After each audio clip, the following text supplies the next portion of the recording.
মাথাটা ঠান্ডা রেখেছেন। এবারে অফ স্ট্যাম্পের বাইরে কাট করার রুমটা দিয়েছিলেন, কাজে লাগিয়েছেন, কাট করে দিয়েছেন, সীমানার দিকে বল ছুটছে। এবারে কিন্তু পুল করেছেন মিড উইকেটের ওপর দিয়ে নমিত হাসান। এবার অঙ্কন তুলে মেরেছেন, হাওয়ায় ভাসানো শট অনেকটা উপরে উঠেছে, আউট হয়ে যেতে পারেন এবং yes. Regardless of any format short ball cut করে দিয়েছেন। In front of square fielder রয়েছে তার অর্ধ শতকে, ভালো ইনিংস খেলেছেন 96। এবার বাউন্সার হুক করেছেন সোহান, বল চলে যাচ্ছে সীমানার দিকে, ওদিকে কোনো ফিল্ডার নাই, বাউন্ডারি। কিছু উইকেট ফেলে দিতে পারে। আউটসাইড এজ, বল ট্রাভেল করবে, তাই করলেন, পেছনের পায়ে হিউজ শট, গন ডেলিভারি, ব্যাটারকে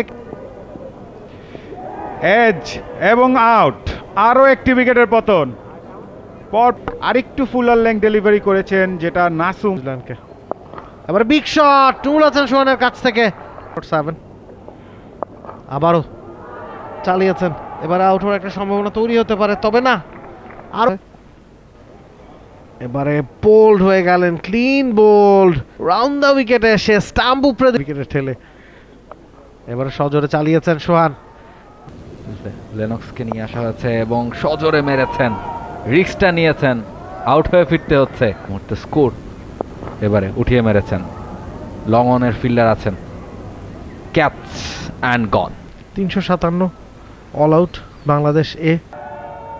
প্রথম বলটা লেগ স্ট্যাম্পে ফ্লিক করেছেন, অফ স্ট্যাম্পের বাইরে ভালো জায়গায়, তবে আউটসাইড এজ, বল চলে যাচ্ছে সীমানার দিকে। এবারে পুল আউট হওয়ার সম্ভাবনা, পেসারদের করতে হবে এবং বলতে না বলতেই তিনি যদি পারফর্ম না করেন, বললাম এটুকু শুনেই মনে হয় খালেদের মনটা খারাপ হয়ে গিয়েছিল। এবার কিন্তু ডাউন দ্য উইকেট এসে খেলেছেন, ভালো শট, গুড এক্সিকিউশন, স্পেশালি সাবকন্টিনেন্টের বাইরের দলগুলো ডাউন দ্য উইকেট এসে এবার তো পাওয়ারফুল শট খেললেন। তিনি আসছেন দ্বিতীয় ওভার নিয়ে, আরও একবার স্টেপ আউট করে সোজা ব্যাটে খেলেছেন বোলারের মাথার উপর দিয়ে।